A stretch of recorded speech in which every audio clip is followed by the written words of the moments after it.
Hi everyone! Welcome back to my channel. Today we are talking about the best books I've read so far this year in 2023, and I am doing this as kind of a precursor to doing the mid-year book freakout tag, because one of the prompts of that tag is to talk about the best book you've read so far. And I always have so many that I want to talk about for that one prompt alone. So I'm just going to have a whole dedicated video for that specific question, and then I'll do the mid-year book freakout tag next and be able to do the rest of the questions there. So I do have 10 books here. It was a little bit difficult. I haven't had a ton of 5 stars this year, but I've had a lot of 4 stars and a lot of ones that I think very fondly of, but just weren't quite 5-star favorites. So I'm going to start this list off with some of those like 4 stars or the higher 4 stars, almost 5 stars, and then we'll end the video with like what are my favorites of the year. So let's first chat about probably like my least favorite on this list, but still one of the best books I've read so far this year, and that's Spells for Forgetting by Adrienne Young. I think the reason that this 4-star book made it to this specific list was not only because I really enjoyed it, like I genuinely really enjoyed this book. I had so much fun reading it, but it was such a surprise. I was not expecting to enjoy it as much as I did, because this is not fantasy. Like this came in a fantasy book subscription box, but it is not fantasy, I think, at all. It's more of a mystery novel with some romance and some magical realism tied in, but it's really not fantasy. So when I went into this, I wasn't expecting to love it. I don't love magical realism. I don't love these kind of contemporary mystery novels with like that magical realism sprinkled in. So I was so pleasantly surprised by this. And I think if your expectations are correct going into it, if you're not expecting a high fantasy novel, you might enjoy this one a bit more. I could see how if you were expecting a fantasy book and you went into it, you'd be very disappointed. So Spells for Forgetting, I really liked this. It had very much like small town vibes. It had this, I think, really well done romance between these like childhood romance, like first time loves, reuniting years later and like coming back together and reliving some of those times. Like it had so much, and then the murder mystery elements in this one were so intriguing and like truly kept me guessing up until the very end. And I loved the atmosphere, and I loved the characters, and I loved the romance, which is not something that I typically love in my books. So I was just so surprised. So I had to include this on the list because even though it was not like a 5-star favorite, it was just such a shock. So definitely deserves to be on the list. The next one I like the least, but still one of my favorites, is Lessons in Chemistry by Bonnie Garmis. So I have seen a lot of very mixed reviews on this book, and I think it won the Goodreads Choice Award last year for, was it general fiction, historical fiction? And I can see why it won, and I can also see why a lot of people don't like this. So I listened to this one on audio. I loved the audiobook. I highly recommend if you like audiobooks. It's a fantastic one. And I was hesitant going into it because I'd heard that the themes and the messaging in this one is very much like not subtle at all with its themes and its messaging. And that's not something I typically love in my books. I love like a more subtle message. But that being said, because I went in with those expectations, I was actually really pleasantly surprised that I ended up loving the characters so much more than I thought I would. And yes, the themes and the message behind this book, it does beat you over the head with it. And yes, I can see the criticism that some of the characters in this book act like they are a part of modern times, but this is actually taking place in like the 50s and 60s. However, I enjoyed the characters so much, and I enjoyed the plot so much that I didn't mind. I didn't mind it. And I could kind of look past some of those things. This was a 4.5-star read for me. I truly was so entranced by our main character and kind of just loved her. And even though she didn't really act like a product of her time, I loved her anyway. I didn't really care. I was able to like suspend my disbelief in a lot of these situations. And I agree with everything this book is saying. Do I think it hits you over the head with it a little too much? Absolutely. But I mean, I agree with all of it. So I really, really enjoyed this book. I really enjoyed my experience reading it, and I just really loved our main character, and I loved exploring her dynamics with some of the other characters. And just the plot of this one was so much fun. It's following a character who is a chemist who gets hired to do a cooking show on TV, and it becomes so popular because she's so unapologetically herself and makes it into this kind of like feminist chemistry related cooking show, and it's fantastic. I loved it. So I had a ton of fun with this one. I would personally recommend it if you don't mind some of those things that I mentioned that are truly valid criticisms.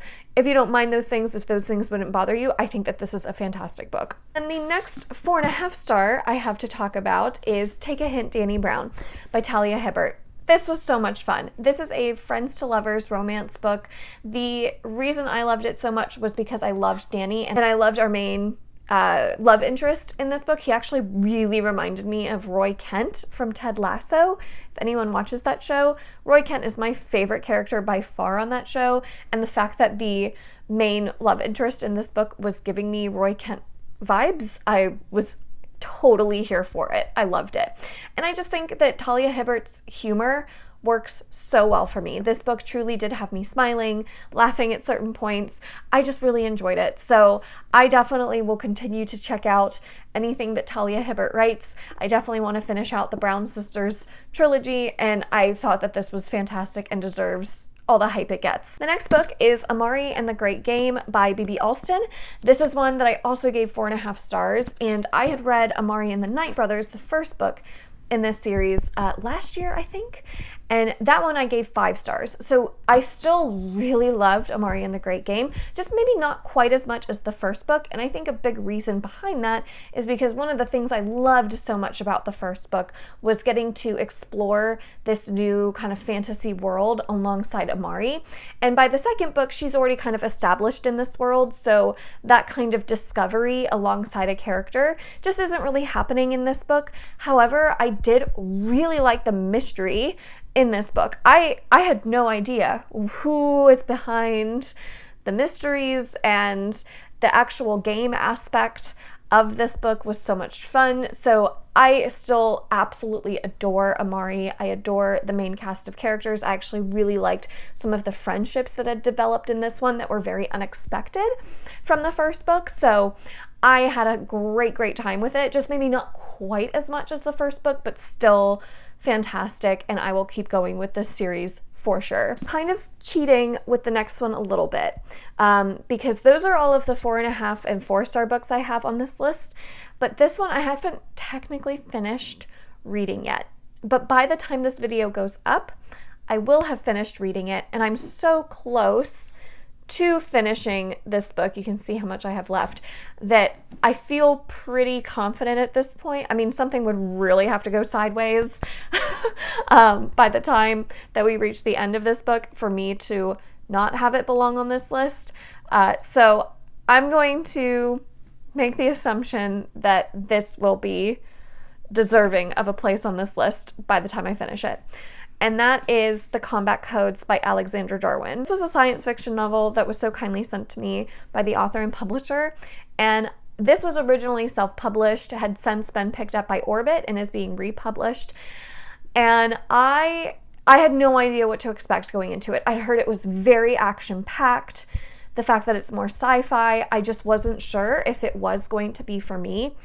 But you know that feeling when you go into a book and by the end of the first chapter, you already know that it's going to be fantastic, like it's going to totally work for you? That was this book for me. I knew right away, like with the writing style, with the characters that were immediately introduced, I was like, I'm gonna love this book. I just know it. And I do. I love this book so far. And again, I have about 50 pages left of the book, so I'm really hoping it sticks the landing, and I would have to enter a little edited clip of myself if something were to go sideways and it didn't end up being like 4.5 or 5 stars for me. This is not something I would typically like because it is so action-packed. It's so focused on a ton of fight scenes, a ton of training montages, but the thing that totally makes it to where I'm so invested in those scenes is the characters. I love our main character of Sego, is how I pronounce it. Cego is how it's spelled, Sego. I love him so much. It's following this character Sego, who kind of comes from nothing. He's fighting in these like pits that are very much like corrupt. It's these kids that are pitted against each other in these like martial art style fighting combat arenas, and he is picked up by a scout and he gets recruited to attend this really prestigious academy to become a better fighter and a griever. And him as a character, I just love so much. He gives me Kaladin from Stormlight Archive vibes. He's like a younger version of Kaladin, and I'm so here for it. And the action itself, because it's all like martial arts style fighting, it's really cool. Like, I really love the fight scenes.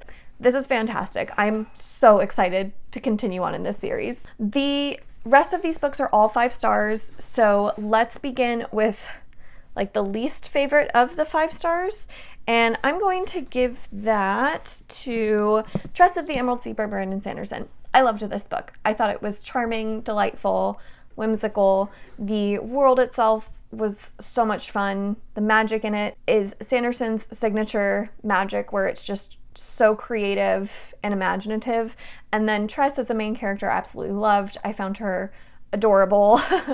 And then the writing style itself, because of the character who's narrating the story to you, that the humor and the writing style is so quirky and so fun that I found myself like very much smiling throughout, laughing a couple times at some of the ways that things are described, or the way in which that character is telling you this story is so fun. So I had a ton of fun with this one. I think it's completely worth all the hype, and I really, if anything else were to come out with these characters or on this planet, I would totally read it. It was so much fun. So I love Trust of the Emerald Sea. The next book I have is oh my gosh, this is getting really hard because I love all of these books, but I will go ahead and say the next book is The Cuckoo by Leo Carew. This was one I finished, I think it was the first book I finished in 2023. So 2023 was off to a really fantastic start.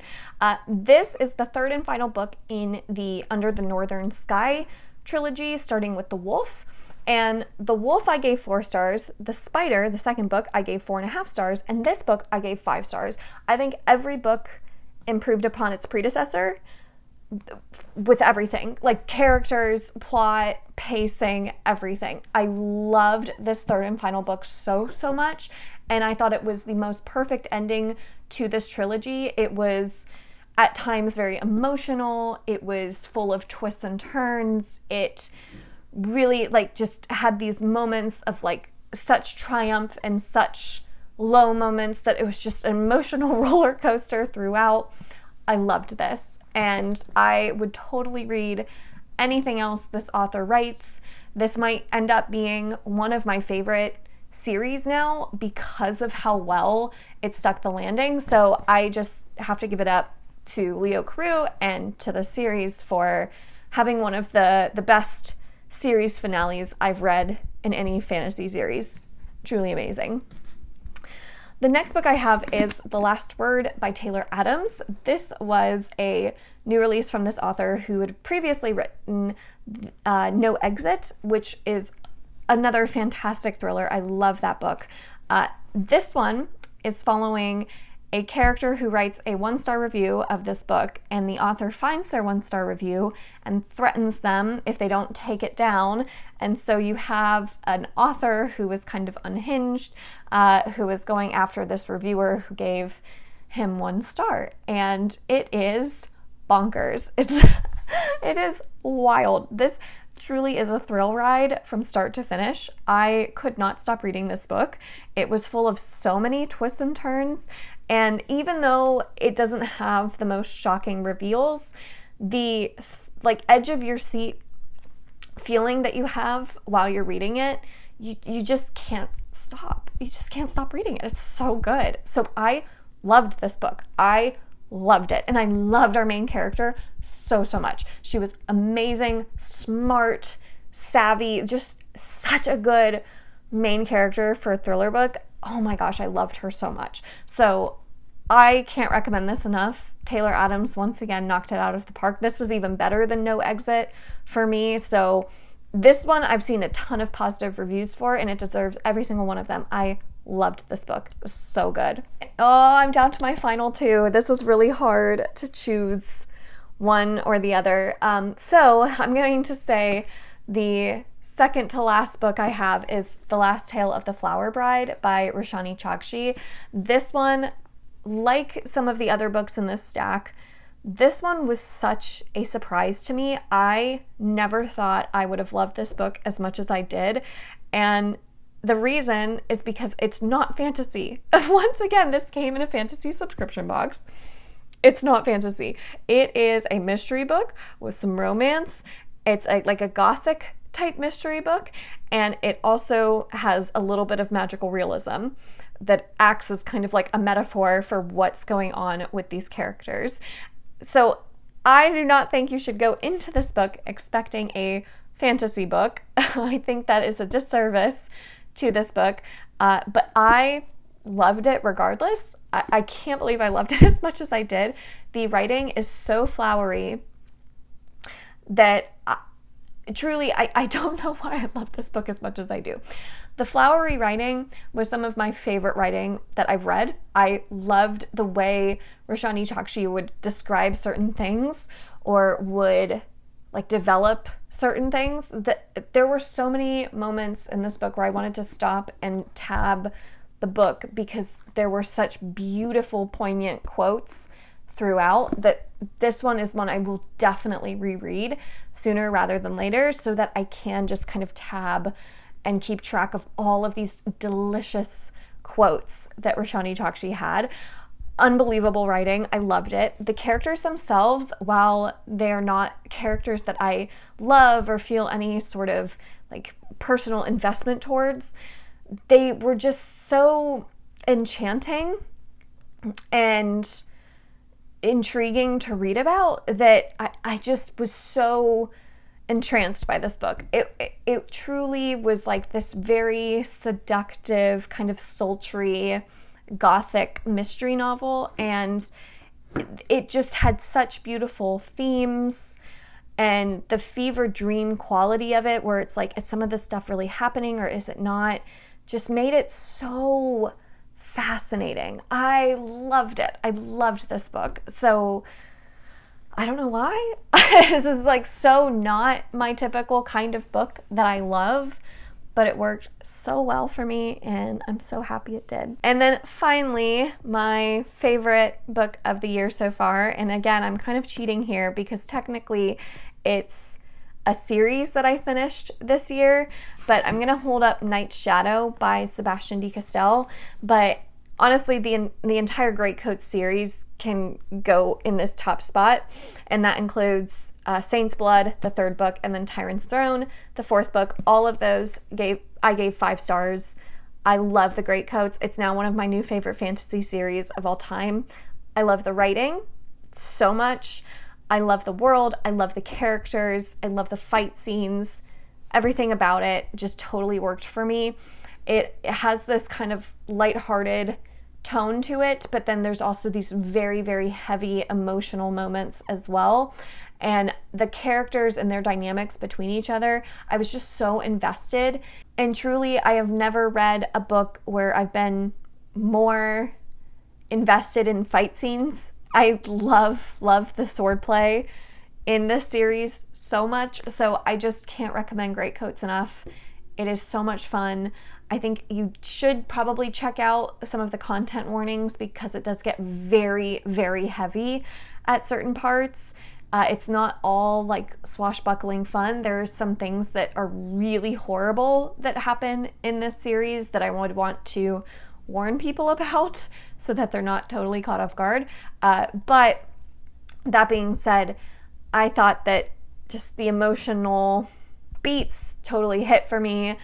The characters worked perfectly, and just I can't wait to read more Sebastian de Castell because I love his writing so much. It was so easy to just escape into this world while I was reading it and just get swept away by it. So love Greatcoats. That deserves the top spot. So those are all of the best books that I've read so far this year. What is your favorite book that you've read so far this year? Leave those comments down below. And did you see any that I mentioned that you have any feelings on? Leave those comments as well. Thank you all so much for watching this video. If you enjoyed it, make sure to give it a thumbs up, subscribe if you'd like to, and if you want more information about exclusive content from me, like a book club or themed readathons or reading sprints, you can check out all of the information for my Patreon that is in the description box down below. I hope you have a wonderful rest of your day, and I will see you all in my next one. Bye.